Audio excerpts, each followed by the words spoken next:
we should get started slowly as people are dropping in here, because yeah, it always takes a few minutes and we have a tight schedule today. So I'm quite excited sitting here in a very sunny Amsterdam together with you, Ivar. Very nice indeed. And you see my houseboat is kind of reflecting from the water here. Yeah, that's beautiful. Yeah, how is it over in Oslo, where you're sitting? Well, the sun is shining today. It's been a few rainful days, and I think rain is coming back to the weekend. So hopefully a couple of days of nice sunshine now, as it looks to be in Amsterdam. Yeah, nice. Well, we only really have 45 minutes today, so I think we should pretty much cut to the chase. So let me go ahead and share my screen here. You should be able to see it now, Ivar, right? Very good. Yeah, all right. So very warm-hearted welcome, everyone, to this masterclass between Einar Partners and AIMS. And as the topic indicates in front of you, essentially what we're going to speak about for the next 45 minutes is anomaly detection, AIOps, and how it impacts the business. Now, with that being said, this is obviously a huge area, and to cover it all in 45 minutes, that is not really realistic, but we will do our best to just kind of scratch the surface with some really crisp and to the point, let's say, lessons. For all of you who are on the webinar, just some general information. This is being recorded, so you will be able to rewatch it, share it with your friends and so forth afterwards. And more importantly, you are also able to send us messages in the chat or the Q&A box. Now, we will not be able to answer them directly today in the webinar necessarily, but we will at least be able to get back with the answers to you. So with those kind of housekeeping rules being said, who am I? Well, my name is Alexander, and I am the managing director of Einar Partners. And we are a company that only focuses pretty much on the strategy around AIOps and all of these new modern IT operations tool, because it is a huge, let's say, shift in culture and also the human side of things. So we are really passionate about how you can drive that transformation from a purely strategic level. Now, luckily, it is not only me here today, but I have my good friend Ivar with me. So who are you, Ivar? I think, Alexander, you forgot to mention your background as a hacker, right? Oh, so, yeah, exactly. Yeah. But and I think that's interesting because I'm coming from the exact opposite direction, I would say. So my academic background is in finance. That's also where I started to work. But since the end of the 90s, I've been working on building software as a service companies in the business-to-business space, which means that I've felt the pain of identifying performance bottlenecks that directly impacts the business since that time. And I've been at a point where I've been on conference calls with the CFO of Nokia back in the days when I was a big flying company, or I guess it still is, where I've been yelled at because we weren't able to get the financial news to the market. And they had a conference call with all the analysts and shareholders waiting for information to be published, and they had to postpone it, right? So I've really felt the pain of not understanding the bottlenecks and the root cause of issues that directly impacts revenue, especially revenue and customers. Right. Yeah, so that's where I'm coming from. And now today I'm the CEO of AIMS, and AIMS is a company that's trying to solve that challenge by creating a domain agnostic AIOps platform, but with primary focus on anomaly detection at the moment. We'll get more into that a little bit later. So in a way, I'm a little bit of potato. So I'm across all functions, and I have enough intelligence about development processes to ask nasty questions to the development teams, right? Yeah, and I think that pretty much is exactly where we're gonna hit the nail on the head today, about those financial aspects, about those business aspects. So I would like to just set the stage here then a little bit with why are we all here today? Why do we see so many attendees joining this webinar? Why do we see all of this fuzz around AIOps? Because there is a lot of fuzz about it, at least in my opinion. And I saw this image. It was a guy I know from actually Moogsoft, and he shared it on LinkedIn a few days ago. And I really liked it because it describes the cloud native landscape from a zoomed out picture. And as we can see here, this is like obviously a huge amount of tools, every one of them generating data. They should work with each other in one capacity or another. And I think this is kind of exactly what AIOps is about, to kind of tap into all of these tools, hence we're here today. But the complexity is what drives it. And I believe you, Ivar, have quite a lot to say about this. So perhaps I should hand over to you quickly from here. If you could go ahead and share your screen and kind of elaborate a little bit on this. What do you say? Yeah, sure. So that's me to the switch. Yeah. Is that visible to everyone? Yeah, go ahead. So let me, tagging on to your complexity slide. These are a couple of quotes from some of the largest analysts in this space. So Forrester basically said that the complexity of IT system is exponentially increasing, and companies are challenged basically with existing tools and processes to get the digital services to their customers. So that's one driver. So the IT teams need something better to make sure that customers get their services. Gartner, on the other hand, this is just an excerpt of a lot of content Gartner has, but they claim that in 2024, and this is obviously going to be wrong, but they have some strong opinions, 30% of business leaders will use AI in IT operations to automate insight into what business-related information or decisions. And that's sort of the business side of this, while maybe the Forrester quote is a little bit more on the IT operations. IDC again says that AIOps is going to be crucial for agility and speed in development processes. So moving on from this, what is really AIOps? What should it really try to resolve? And trying to bring those quotes and also our profiles, right? So maybe you come a little bit more from the tech side, while I'm coming a little bit more from the financial and business side. What we see is big organizations, and increasingly also smaller organizations, will be challenged with that complexity. And from an IT operations perspective, it's about automating a lot of, I think you've used that term before, Alexander, toil, basically repetitive tasks that doesn't really create any value. So efficiently using staff, you can't hire more people in IT operations teams today to solve that complexity. You need to do it smarter. You need to apply something with regards to algorithms, something that can sift through all the data you have to identify the bottlenecks. And that very nicely ties to SLA and availability. IT operations, one of the things that are measured with regards is uptime and performance and the service delivery to internal and external customers.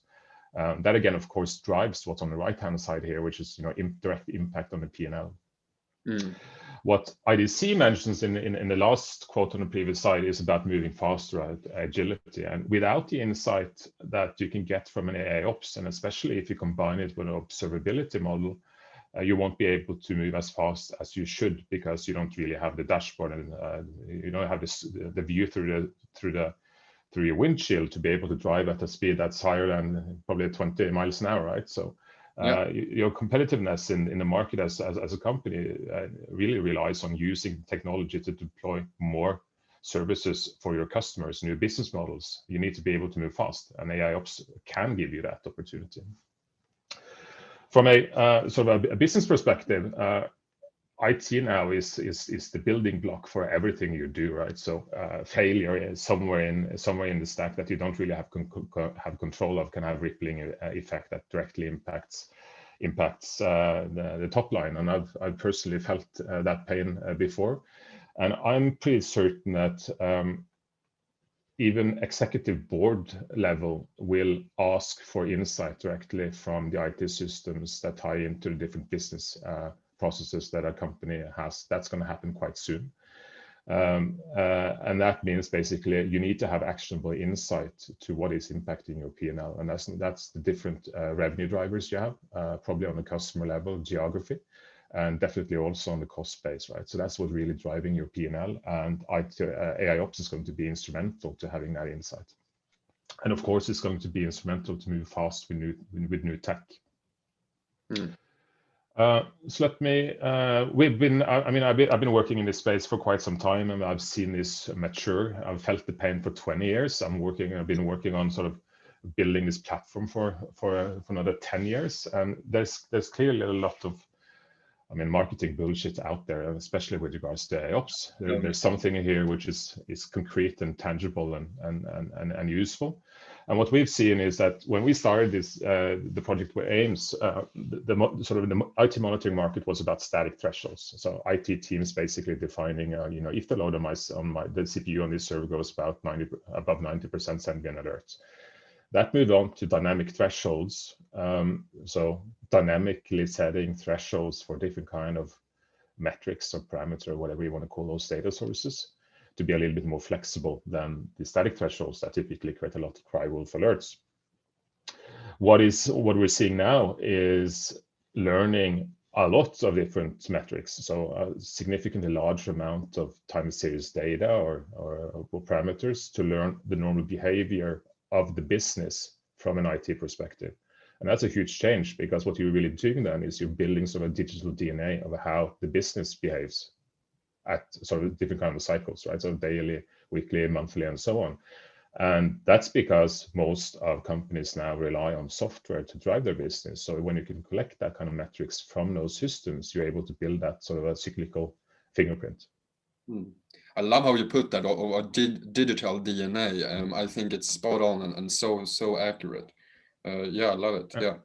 And also, this is tying into sort of, the whole drive towards observability, to capture a lot of data to really understand what's moving, and identifying the needle in the haystack, or that small piece that could have a rippling effect that brings down your business. So moving from a few data sources to massive data sources to any data source, right? And that's a huge shift, right? Because you're eliminating silos, and you need to look at data across, the domains of different technical teams. And especially when you're moving to any data source, you're not necessarily talking about data from IT systems. You're also talking about data from business systems or third-party systems. Technically, you can feed, weather data into this. You can feed stock market data into Actually, this. I've seen that, like IoT thing, and there's a lot tying into this for sure. Yeah.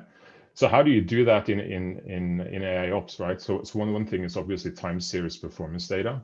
So something that's measuring the performance of your microservices or servers, or it could be pulling stuff out from the P&L, from the financial system for that sake. And then there's of course events, so text events in your event log, and that could be errors or anything really. So the way we see this is that there's a little bit like two camps in AIOps at the moment, as those that are relying mostly on time series performance data, so using machine learning and AI on that, where we are at the moment, mostly I would say. And you have solutions that are mostly focusing on event correlation and consolidation, so basically taking events and trying to sort through that and identify what is anomalous in the event logs. And all of this is, of course, about finding the probable root cause of issues that are impacting your business. That again is tying into a different topic, which is: are you building AIOps based on specific machine learning models for the source, the source of the metrics, or are you building something which is agnostic to let you handle any kind of data? If you're using domain-specific anomaly detection and machine learning, it's going to be something that you need to work on regularly to tune and update the new models for different kinds of sources. We believe the holy grail is to do something which is domain agnostic, to apply the same algos across any data, the same machine learning algos across all data, because we believe it's future-proof, and it will allow you to tap into any data source across a company, potentially also third parties, to bring the data from any silo together, right, in an anomaly. Could I just add there one thing, Ivar, which I think is very interesting? What I often hear about domain-specific versus domain agnostic, and I'd like your opinion on this, is that the ROI, so the return on investment, tend to be a little bit quicker on the domain-specific ones, because they are really specific to certain use cases. But if you look on the long-term perspective, a domain agnostic is, let's say, the more sustainable solution. So the long-term ROI is what counts there. What would you say that's an accurate assessment? Possibly, but I still believe it depends on the scope, right? So it depends on I think anyways, if you're going to implement AIOps, you need to define an initial scope to validate that it actually works. Yeah. So what is the time to value of using a domain-specific model? How much time does it take? I mean, is it a lot of training? Our approach to this is tap into any data source, basically let AIMS learn, and after a couple of weeks, you start seeing anomalies based on the data. I mean, it could take you as little as a couple of hours to get that model up and running or that installation done. So I think it's a little bit depending on the use case for AIOps in your organization. I think you need to do that analysis first.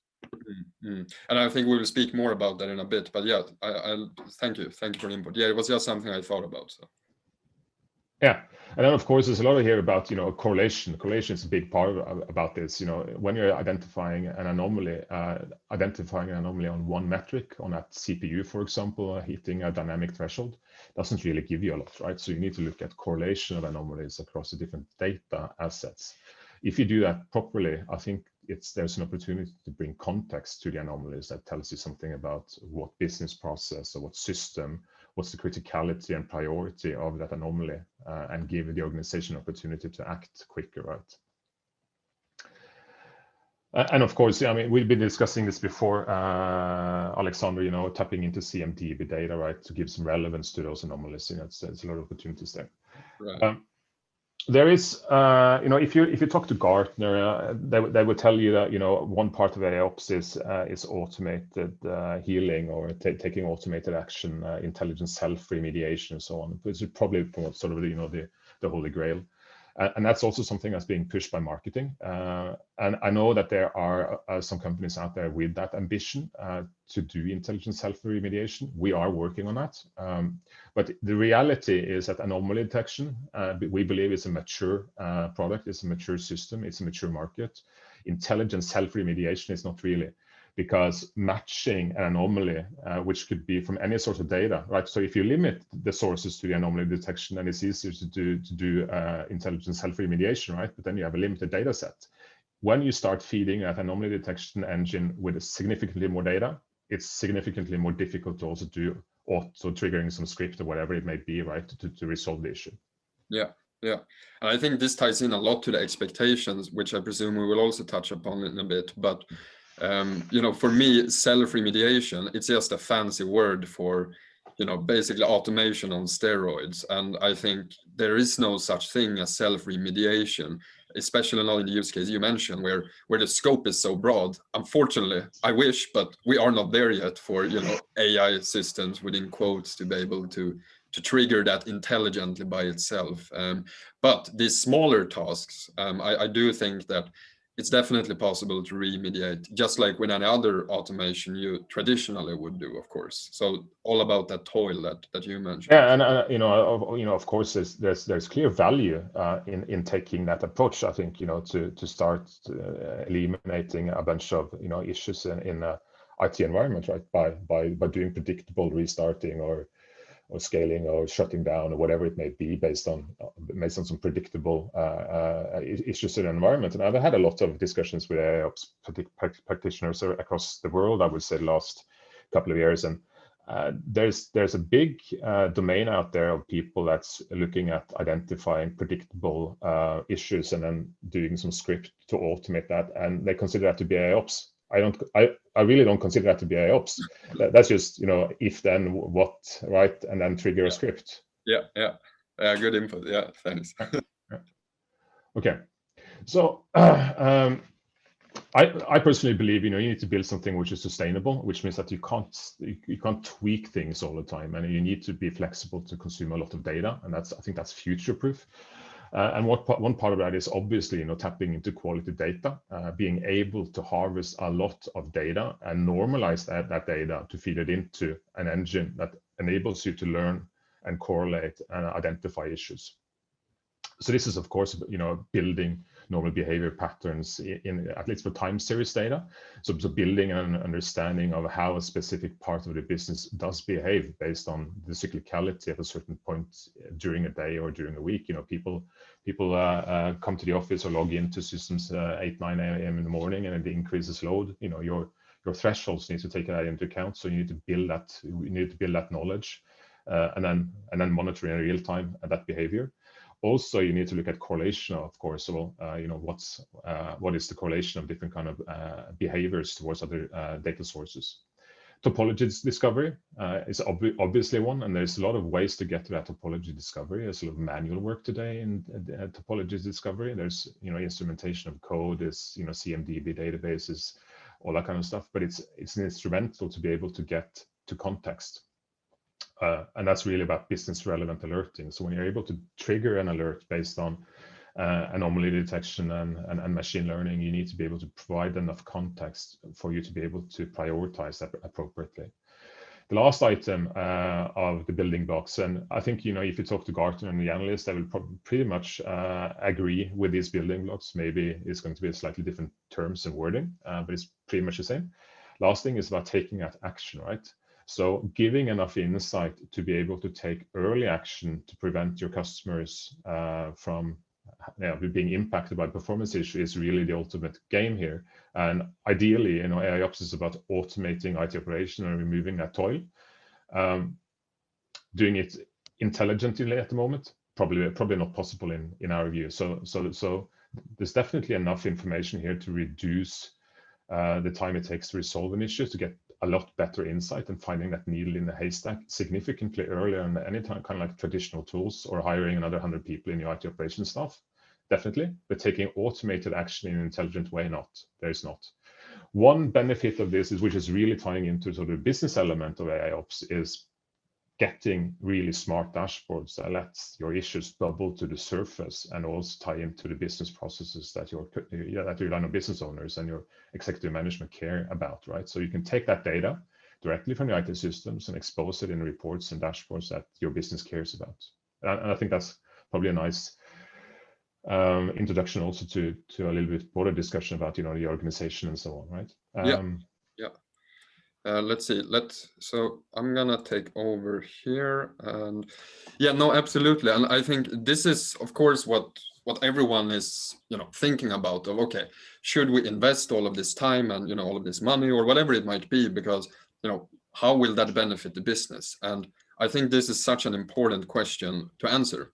And today we're speaking, we're zooming in a little bit on anomaly detection, but there are other elements of AIOps, of course. Now, with that being said, before we can, get any sort of benefits for the business, there is a cultural shift, in my opinion, at least, more than anything. And I've kept seeing this countless of times, that, people can, invest money and time in getting some fancy, algorithms or whatever to do something for them. But then in the end of the day, the staff is still working with the same old ways of working. The manager is still hiring even more people to kind of try to keep up with the growing business demands and, all of these things. So there isn't really much of a shift, even though they have all of a sudden, anomaly alerts or anomaly detection active. And that is for me key, like to answer that question of how come. So in my opinion, there are 3 different areas here. And the first one really is a matter of lacking the skills. And what do I mean with lacking the skills here? Well, for example, for some AIOps solutions, it is actually expected that you would need to kind of tweak the models as you connect new sources. You need to housekeep the models and make sure that they don't go too much out of bounds or whatever it might be. So that is the case in some solutions. And simply, if you don't have that mindset or those skills, then the models are going to be a catastrophe. Yeah, and added to that, I agree, right? So, I mean, if you're Google or if you're Facebook or some of those companies, they're built based on software engineers, right? They have that capability of building those models, using open source solution, whatever it may be, to build that. But most additional organizations don't, right? So and a lot of the organizations still believe that they are manufacturing, they're not software companies, but as they are doing that transition, they start to understand the need for that kind of people. But will they be able to build that skill, and does it make sense to build that those internal teams to implement something like Google and Facebook? Exactly. I question that. Yeah, I question that too, because this is not a matter of hiring a bunch of data scientists necessarily, and trying to imitate what you said, Google or Facebook or something. But just from a skill-based perspective, this is rather important. And also, I often see that process owners, there's very often some sort of process or platform owner for automation or monitoring or whatever it might be, and they are still kind of fostering that old reactive behavior. And this, yet again, is something which, from a pure process perspective, it needs to shift. All of a sudden, it is not only, reacting on thresholds and triggers, but it is analyzing that behavior of abnormalities versus normalities and getting that context. So it's it's important here to get these basic skills right. Secondly, refusing to believe the data. What I often hear is when I speak to people, they say like, well, Alex, we have such a dynamic environment, there's so much going on, it's very highly flexible, DevOps, microservices, whatever. So everything is anomalous, and this doesn't work, or it flags the wrong things, or whatever it might be. Although that can be true, what is super important when you do anomaly detection is don't start applying anomaly detection on your entire Azure environment at once, from day one, but you gotta build that simple use cases in the beginning and tie it to actual, I think use cases. And I think you and me spoke about this before, Ivar, that limit the scope in the beginning, because otherwise, of course, no one is going to believe the data if you blow up the scope from day one. Yeah, you need to trust that it's actually working. Exactly. But honestly, personally, I think cultural shift. How do you do that? You can't force anyone to do it as long as you can still go into the office and do the same thing every single day, right? So somehow you need to incentivize people to make that shift, right? Sure. So you need to measure someone on something which is concrete, right? Or maybe that is, well, you need to reduce the number of people in your IT operations staff because this is not sustainable. And then you force someone to do something different, or you're not able to, right? Yeah, absolutely. So it's a matter of building that cultural shift in our organic, matter, pretty much, organically at least. And about that, so if we're looking at, we have now seen this, what I showed in the beginning, the zoomed out perspective of all the different silos which are out there, all the different tools that are being used. We all know that the amount of data is huge. Yet the habit of truly sharing data and connecting that data to, in this case, anomaly detection and an AIOps platform or something, that is something which is often difficult, I've noticed, in organizations, especially when it's like larger organizations who comes from a lot of legacy.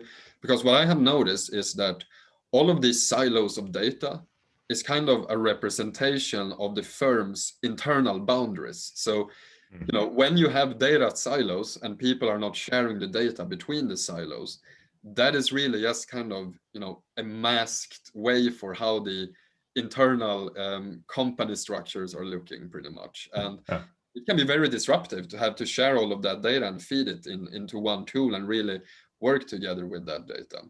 Yeah, but I agree, and I think most people are probably in that camp, right?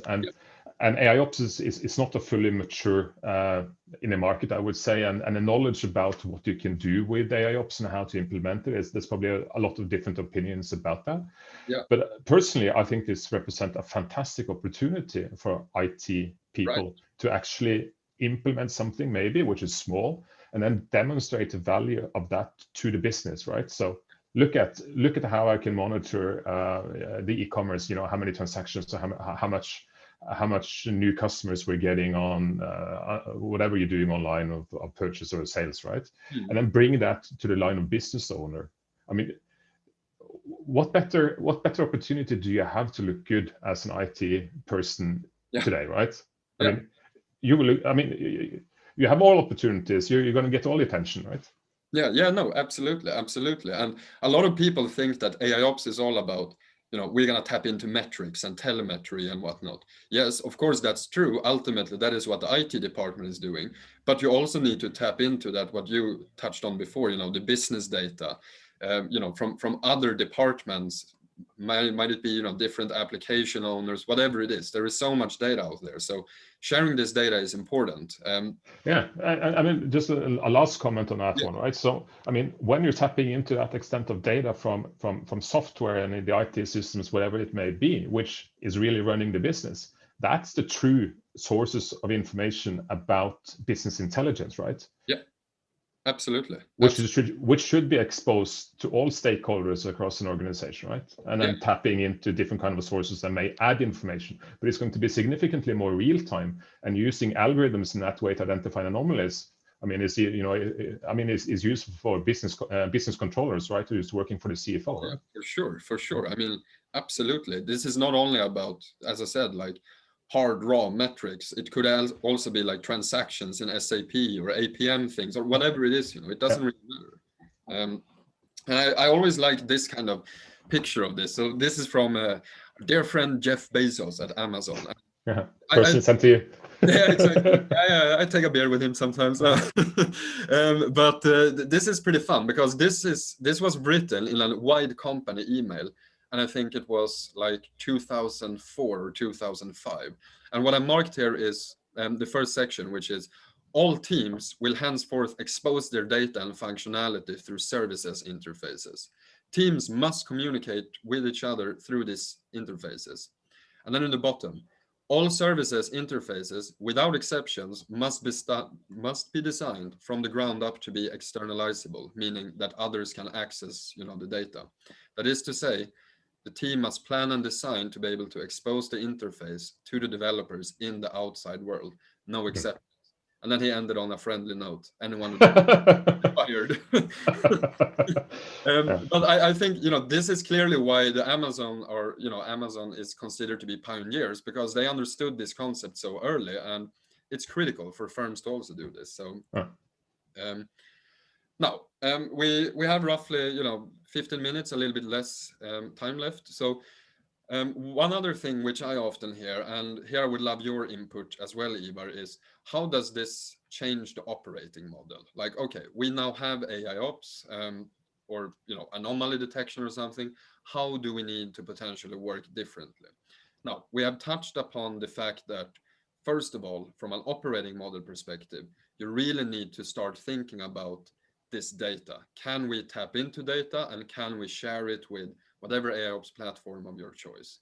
I think that is the first thing. And I think another thing is, this type of abnormal versus normal, and really start observing states and behaviors. But there's a lot to unpack here. So what is your opinion here, Ivar, looking at the points, and we've been discussing this before, some tangible things here? It's a little bit it's interesting, right? So when I speak to organizations, the people that listen mostly to the high level AIOps educational content is those that are head of IT operations and the CIO. They will definitely listen to that challenge, right? Because they're facing it in daily life. I personally think it's important to start experimenting with AIOps, right? And carve out a smaller use case and validate how it works, right? But not necessarily only from identifying IT issues earlier. I think you should do it all the way to include business data for a small scope to show the value of that for the business. So going back to one of the previous slides here, where you had, what is AIOps for the business, tapping into both benefits from the IT team, but also from the business team. Because if you can do that, you can easily extend and validate the value for the business, right? So you're getting the insight, you're maybe increasing the uptime and reducing any SLA payouts, if that's applicable for you as an organization, and you're reducing maybe the IT operation headcount, or you're freeing up staff to actually do something which is more productive while the business is getting more insight. If you can do that for, let's say, for one tiny or initial proof of concept, and then scale that's fantastic, right? And I think one of the scary points about this is a lot of tools will require you to spend 18 months of a project, right, to see any tangible benefits. I think you need to think differently and actually having a pioneer internally that's able to start playing around with something which is significantly more nimble than that. Because going and asking for $2 million to actually kick off a project of that scope, I mean, that may be for the CEO of the largest companies, but this problem that IT operations facing is not only for the largest enterprises in the world, it's going to be for the mass market quite soon. Yeah, absolutely. And I think from an operating model perspective, a question I often receive is, very tangible.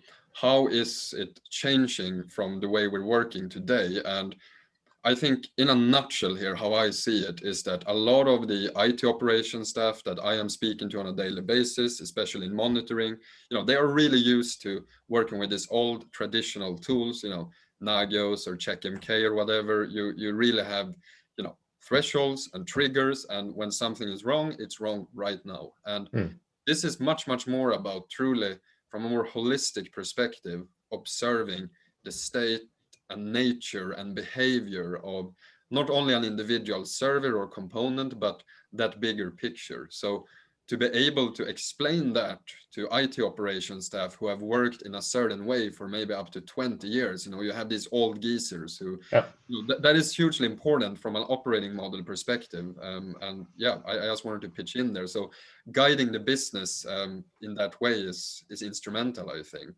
And also there, in some tools, you will also be expected then to really work with the models quite hands-on and quite actively. So that is another change to the operating model. But, we often hear here, I think, that there is so many acronyms being thrown around right now today. And, there's, pretty much a lot of marketing bullshit. We hear BizOps and MLOps, whatnot. What is your opinion there, Ivar? I think it's a little bit scary. We come across marketing literature quite frequently. And I would say that it's on AIOps, and I would say a lot of it now is coming from sort of the incumbent IT monitoring vendors, right? And they're kind of like rebranding in AIOps, and to us it doesn't look like it's really. So when you're taking the marketing literature, and for us it's primarily Marius who's our CTO, who's doing this work, and he's reading all the install guides and how to set up the different kind of like AIOps solutions for the incumbents. It's really not, right?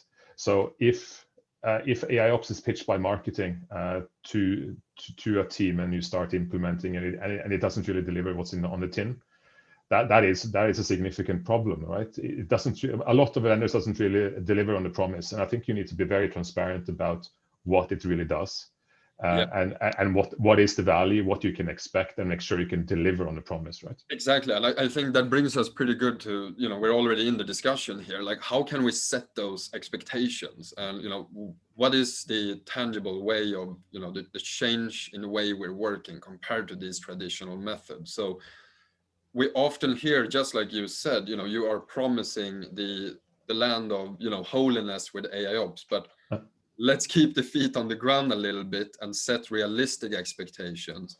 Like a very simple example I often hear is that people think AIOps tells you, or anomaly detection tells you what is wrong or what is right. Well, that is absolutely not true. It just tells you what is normal or not normal. It's a simple example. Yeah, and I spoke to a bunch of the Gartner analysts a couple of weeks back who's talking to the end users of AIOps solutions, or those that want to implement AIOps, and they get a lot of inquiries now from their customers, and CIOs and head of IT operations, and they're asking, how can I implement AIOps because it can automate my IT operations, right? So there's an expectation set that is sort of it's like Harry Potter's magic wand, right? And it isn't, right? It really isn't. And I think the most important part is that anomaly detection is a mature market that can definitely identify anomalies, but tying that to actually doing intelligent self remediation or auto healing, it's not, right? No, not in a big scope at least, right? Exactly. So no, absolutely, and I think this really gives birth to something interesting, because when you start with AIOps and anomaly detection. If you do it right and you don't jump on this marketing, train and BS, but you are realistic about it, then nonetheless, it opens up a lot of interesting opportunities for communication. Because like I think you touched upon it before, that you can really here start to go out to the different departments in the business, the different business lines, and really start looping them in an entirely different manner. So you truly here have an opportunity to use the communication parts. And what I mean is, how do you profile AIOps? How do you present it? Both internally to teams, but also towards your customers, for example. Because let's face it, it is pretty cool, AIOps and machine learning. It does work. It is commercial, off the shelf. It's just a matter of not overhyping it. And I hate that hype, really. Totally subscribe to that. But honestly, I think that's possible. But there is an educational threshold people need to get over to understand what AIOps really delivers. And I personally think the easiest way is to start playing around with it and see what it can do for a limited set, right? Yeah. There's an opportunity to do freemium solutions of different kinds of solutions and start playing with the data and exploring, because until you have that knowledge, you won't be able to convince the rest of your team and especially any significant budget or those that are deciding on implementing something in a wider scope, right? Because there's going to be a red tape with regards to implementing an AIOps solution, because it's not just another tool, it's a strategic platform for your business. Yeah. So when you're really getting to implementing this company-wide or to a certain scope, that you're going to get to a point where you need to fetch data from sources, where you need to have some rights to systems or whatever you need to install and fetch data, right? So at some point you need to learn a certain amount, and then you need to have the ammunition to convince your peers, right?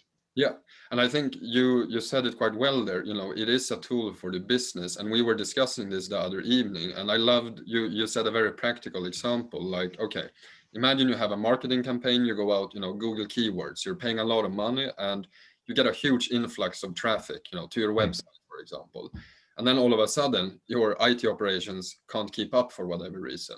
Now, normally you would wait until something breaks, people cannot visit your website. But then with anomaly detection in place, you would be able to notice that, presumably much earlier.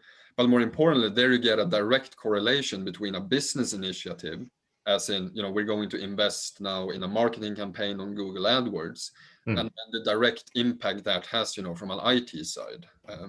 Yeah. I mean, if your SQL is breaking down because someone is taking a backup or doing an upgrade while you're paying $100 per visit to your e-commerce store trying to make transactions, that's lost money, right? That's lost money, exactly. And I think this is also important to communicate when you embark on the journey of anomaly detection. Basically, what I would like to summarize it to is, it's not just for the IT department. Actually, not for the IT department at all. It is for the business.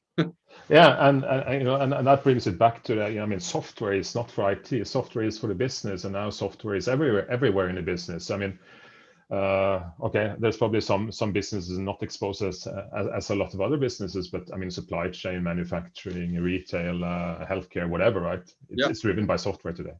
Exactly.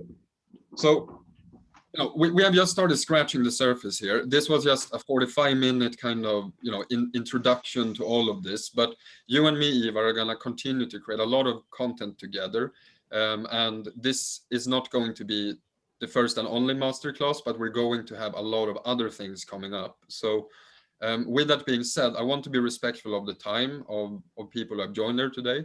It's super great to see so many, and we're on the LinkedIn event. We had almost 450 signups. But as I said, this is really just scratching the surface, the first step of many. So please follow Einar Partners on LinkedIn, follow AIMS on LinkedIn. You can always find me and Ivar if you want to have a one-to-one conversation.